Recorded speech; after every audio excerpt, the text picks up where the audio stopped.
In the club, they call me the RPG guy. Why did they do that? Well, who else would dedicate a full year of their channel to covering a niche RPG series that's only on the Nintendo Switch? Don't answer that question. Speaking of the Switch though, there's one RPG that has always evaded my grasp, and that's Persona 5 Royal, the follow-up to the original Persona 5 which released in 2017 in the United States. However, about 2 years ago, I predicted in a video that it would appear in the Nintendo Partner Showcase. And it did! Except that was 2 years ago. So back when it went on sale in 2023 for Black Friday on the eShop, I considered buying it. Just one problem, the letter M scares me, okay? But I'm a fully grown adult, so I can do this.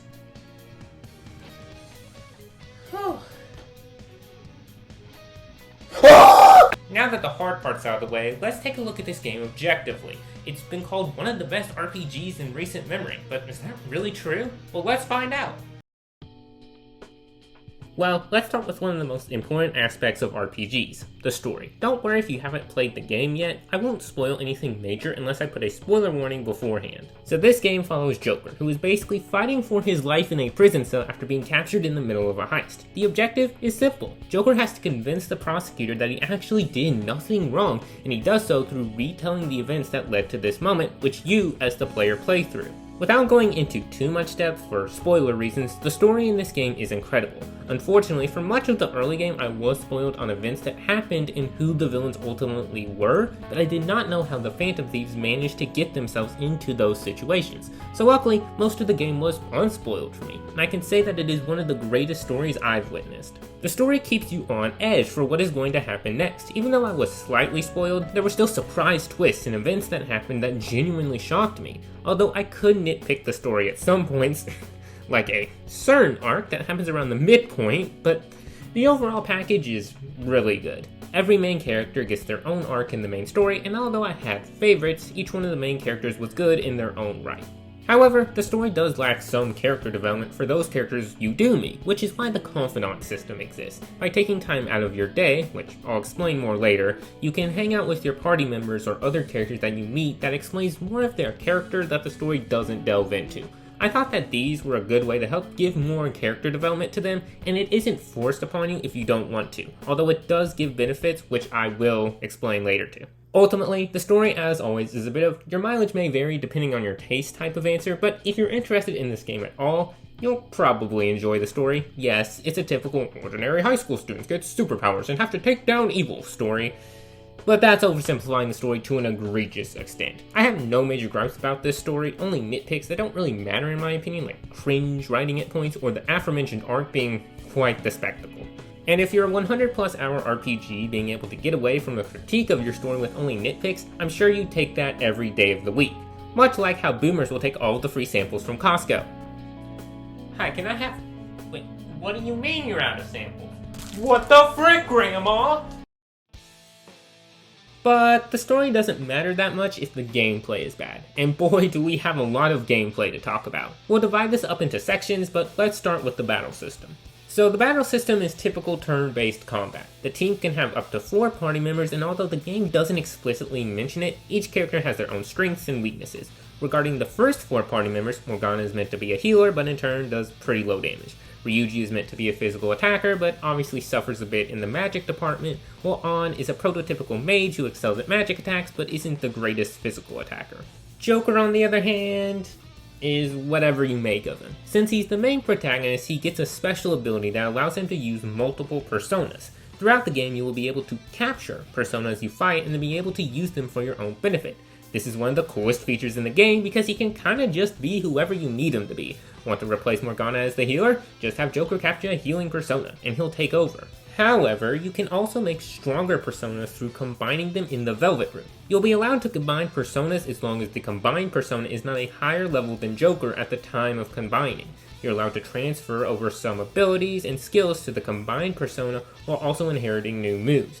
Combining personas is something the game highly encourages consistently, as eventually personas will stop learning moves as you level them up. Also, usually the raw stats on a combined persona are better than the ones you are combining. But how do you even capture personas in the first place? Well, you need to use the battle mechanics in the game. Firstly, almost every persona in the game has a weakness to a certain elemental type or attack.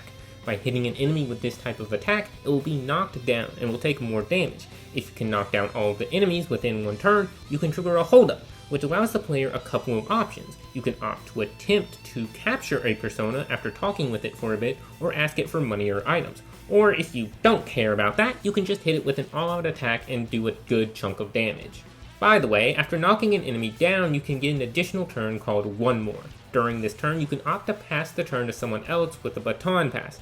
By doing this, you give the person receiving the baton an additional attack boost. You can pass the baton a maximum of 3 times, as long as each character knocks down an enemy, with each baton pass making the attack of the receiver of the baton even more. So yeah, that's a lot of mechanics, and I don't think I even mentioned all of them.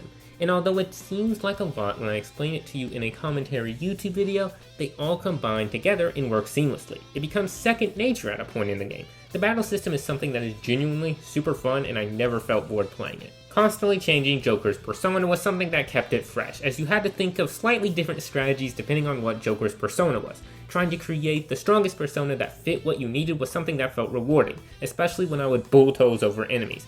The one thing that an RPG has to perfect is its battle system, and I'm happy to report that Persona 5 did a great job of doing that. However, the combat is only part of the full experience of this section of gameplay. You have to travel around in palaces in order to get to your fights, and although it is admittedly nothing flashy, it's another solid component of this game. Basically, in between battles, you will have to travel around these palaces. Within them, there are tons of enemies to fight, but you can't just walk up to them. Oh no. Rather, the game encourages something I have notably disliked in minigames: stealth. However, I am happy to announce that I actually found the stealth in this game to be pretty fun. The reason you want to be stealthy in this game is because of the security level. The higher the security level, the more enemies will be present and will generally just make your life harder. So walking up to enemies to fight them is generally a bad idea. However, if you can stay out of their sight and ambush them, you will actually decrease the security level and be able to act a full turn before they can. Therefore, stealth is heavily encouraged, especially for the ambush mechanic. This will cause you to have to wait a little bit at points for an enemy to get into your ambush range, but generally they aren't too long and there are usually plenty of spaces to hide, so you don't have to go out of your way to do this. It's not a perfect mechanic, as there were points where I felt I got seen when I shouldn't have. However, it complements the gameplay really well, and I never found it annoying to do. But if you struggle with patience, this might be a big downside to the game, but you can just brute force it if you want.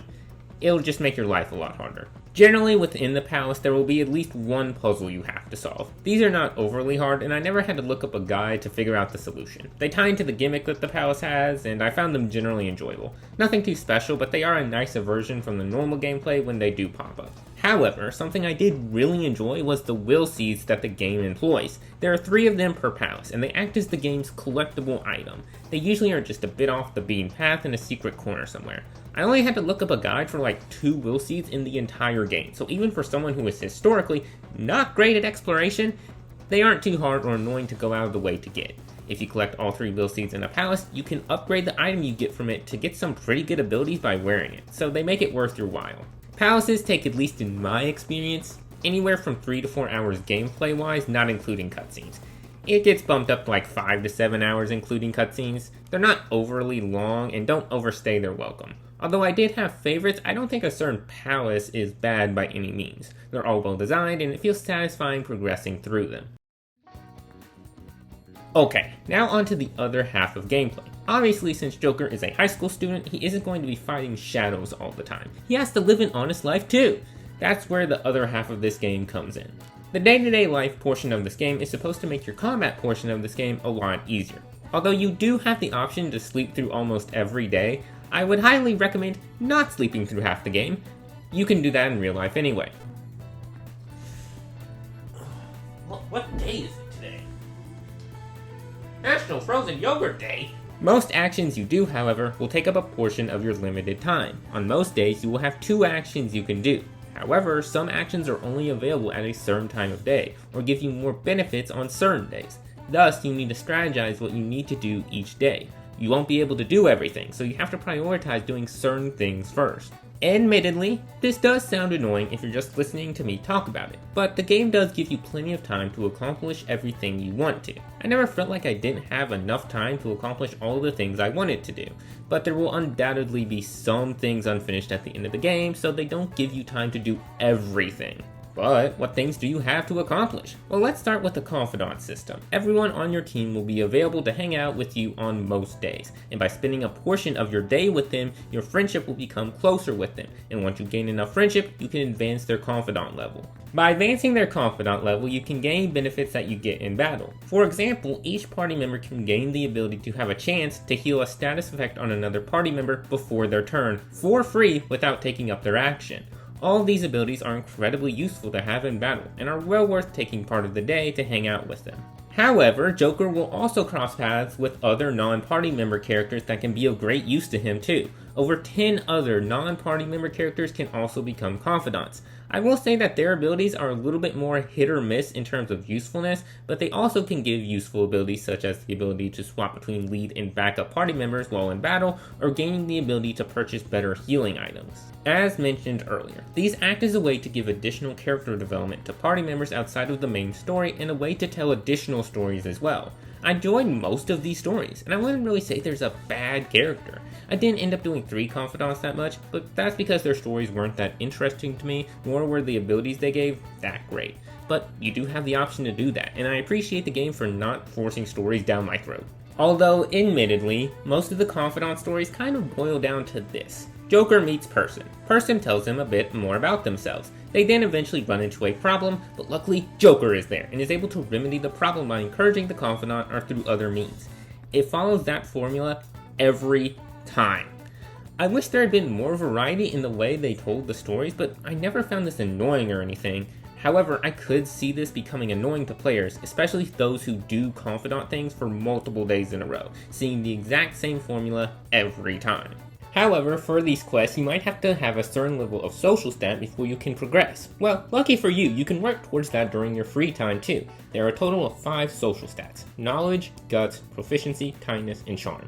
These do not give you in-battle or palace benefits, but rather allow you to advance confidant stories and access a few other things. You can raise these up by doing tasks during the day, like working a job or watching a movie. In my personal opinion, I found some of the social stats to be easier to raise than others. You usually have a variety of tasks you can use to raise each social stat, but some have less options than others, and it can be challenging to raise certain stats. I wish they had added like 1 or 2 more tasks to make raising the hardest stats easier. However, I don't think it's that bad. As long as you balance raising the social stats with other things, you should get all 5 up to max level by the end of your playthrough with a decent amount of time to spare. I liked its inclusion. Another thing I liked though was mementos. Imagine Persona 5's palaces, but they were dungeon crawlers. That's mementos. Just don't worry about how they're driving in a car. In these, you will have to go through floors with randomly generated terrain. Enemies will be on each floor, and you have to find the stairs that lead to the next floor to progress. Although this does sound annoying, it most of the time isn't. Parts of mementos will not open until you progress through the game, so it is heavily encouraged that you play it in segments. The areas do get longer as you go deeper into it, but as long as you don't put it off for a long period of time, you'll usually only be down there for like an hour or 2 at max. Just make sure you have Ryuji's ability to unlock late in his confidant tree. Trust me. While down there, you can look for badges and flowers to give to Jose, who will either sell you helpful items for flowers or will mess with mementos for your benefit with badges. By giving Jose badges, you can get extra EXP, money, or items in mementos with a flick of a hammer. For some reason though, the badges won't always spawn in each version of a floor, which is really weird and super annoying. I don't know why they made that design choice, because there's not really a point to it. Luckily, it's completely optional, and the badges you earn by beating each floor for the first time is more than enough to get pretty decent benefits. Flowers are much easier to earn, you just drive into them while playing. At least I'm not playing hide and seek with a collectible item like a certain other collectible. Also present are targets, as the game calls them. By triggering certain events in the game, you'll learn about a target that is in mementos. These act as mini boss fights, and most of the time you will find them pretty easy. Some of the later game ones, though, do have unique properties that make them more of a boss than a more powerful version of a common enemy like the rest of them. Speaking of those, all common enemies in palaces are accessible down in Memento, so if you accidentally missed one and you were going for a complete Pokédex of shadows, you can find them here. All of that combines to make Mementos a pretty fun area in my opinion. If you don't like dungeon crawlers like this, then you might find this part of the game to be a slog, but I don't think it overstays its welcome, and it's something that you don't have to do every free day, just every few weeks. My one recommendation would be to just play it whenever you get a decent amount of targets or when you open up a new area. It'll make it a lot more fun than just grinding out like 2 or 3 new areas you haven't done. You can also do other things that don't take up time like buying weapons or items, and a few tasks do up social stats while not costing time. But overall, I've covered pretty much everything you can do in day-to-day life. This part of the game takes up half of your play experience, although it really doesn't feel like it. I do like all the options you have. Each one has their unique upsides and downsides to doing them, and you have to plan ahead on what you want to do or prioritize. It makes it so the part of the game where you aren't fighting shadows is not some mindless gameplay. All of the things that you do in your free time will have an effect on how easy your life is in combat. Overall, it's a pretty fun time. Even if it feels like it drags sometimes due to depending on how you play the game, you might have 2 to 3 straight weeks of free time, but it is a good change up to separate the times between the combat sections and was something I enjoyed doing, especially the Confidant quests. Alright, welcome to this section of the video where I talk about smaller things that I didn't think should have been included in the other main parts. Firstly, let's talk about the music. The music in this game is insanely good. I'm sure you have heard songs like Last Surprise over 100 times at this point, but it is because the entire soundtrack in this game is really good. It has its own style and is incredibly unique. I cannot recall a song that was bad or meh. They're all great and fit the setting they need to well. Alongside that is the sound design. I played this game with headphones on and man, I would highly recommend it. The sound design from footsteps on the palaces to the rain pitter-pattering in the real world really add an extra bit of depth to the experience. That plays a role in the overall vibe that this game gives off. The presentation in this game is off the charts. I mean, just take a look at the art that is all throughout the game, whether it's in the menus, in battle, or in an all-out attack. Atlus knows how to make a game their own. They have an art style and method to their madness that makes it uniquely theirs. I genuinely loved the UI in this game. I had never seen anything like it. It's one of the most memorable UIs I have ever seen. Also memorable are the activities you actually get to play in as the player. A few tasks in the game you actually have to play, the most notable of these being the dart minigame. At least on the Switch version you have to use motion controls, and they work. The game says you have to flick the controller to throw a dart, but you can just press A. It was kind of random because that's the only game that uses them, but it's alright I guess. The few tasks you can do that have interaction from the player are a good switch up. I particularly liked the crosswords. They're all much easier for the Japanese player base to get, but I enjoyed finding the answers. Maybe I'm old or something. Who the frick knows? I'm nearly 20, my legs are giving out.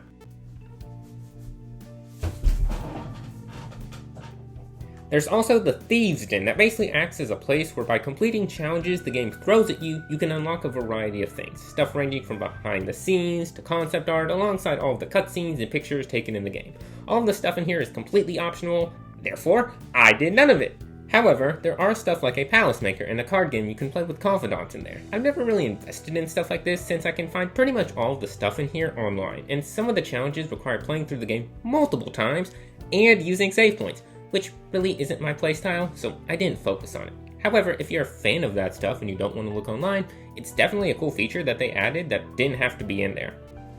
Hey, Noah from the future here, and past Noah is about to spoil part of the ending to this game and things that happen around that time. So only watch this part of the video if you've already beaten the game and you're curious about my thoughts. Otherwise, I would recommend skipping the next section of this video because I am so glad I was unspoiled for the ending of this game. It's genuinely really good. Alright, I've said enough. Back to my hyperbolic time chamber. Alright, this only applies to the Royal version. In Persona 5 Royal, alongside some quality of life improvements, they added 2 new characters, Maruki and Kazumi. I personally liked their characters and their abilities are some of the best in the game.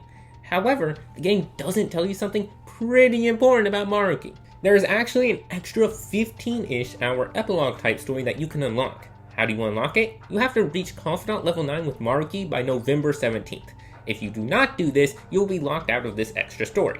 Let me tell you why this irked me so much.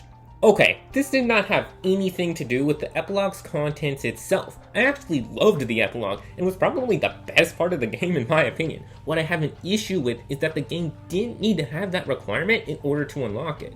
If you've played Maruki's Confidant quest, you know that while Joker definitely helped Maruki get his paper published, he didn't have to be there in order for that to happen. He only really adds moral support, and Maruki definitely could have come to all the conclusions he needed for that paper by himself eventually instead of needing Joker's help. So why in the world is that the requirement to unlock the epilogue? Everything that happens in the epilogue would have still happened had Joker never even helped Maruki with his paper. In reality, the Confidant quest with Maruki only give extra context rather than required context for the epilogue, which the epilogue gives you while playing it. Yes, the requirements to unlock the epilogue are not hard. Most players, especially returning Persona 5 players, will likely do the Confidant questline with Maruki.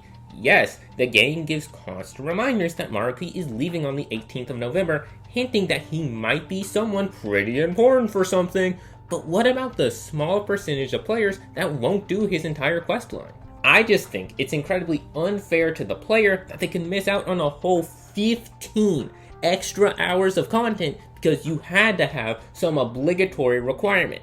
As said earlier, you don't even need the context from Maruki's Confidant quest to enjoy the epilogue. If the player misses out on this, they have to play through a whole 90-hour RPG to get back to it unless they save after each palace and can go back before November 18th in their playthrough. It's one thing if it's only like a 20 to 30 hour RPG, but it literally took me a month to beat this game while playing it consistently every day. Not everybody has the ability to do that due to other things they have to do, like a job. I just think it's incredibly unfair to the player to include that when it didn't have to be included. And that is my biggest gripe with this game. I genuinely hope that they don't ever do that again. The Maruki Confidant questline should have been there so you had a better idea of what his character was like before the epilogue, not something you had to do to get to that point. It's genuinely one of the dumbest things I've ever seen put in a video game, and I've played Eminem's Beach Party. So, a few weeks before I wrote this video, Kotaku said that Persona 5 revived the turn-based RPG genre, which is not true whatsoever. And that article, I think, summarizes a lot of the discussion around this game. This game gets overrated way too much. It makes sense, this game went mainstream. Persona 5 games, including spin-offs, have sold over 10 million copies. Persona 5 did not revive the turn-based RPG genre, nor do I think it's objectively the best RPG of all time.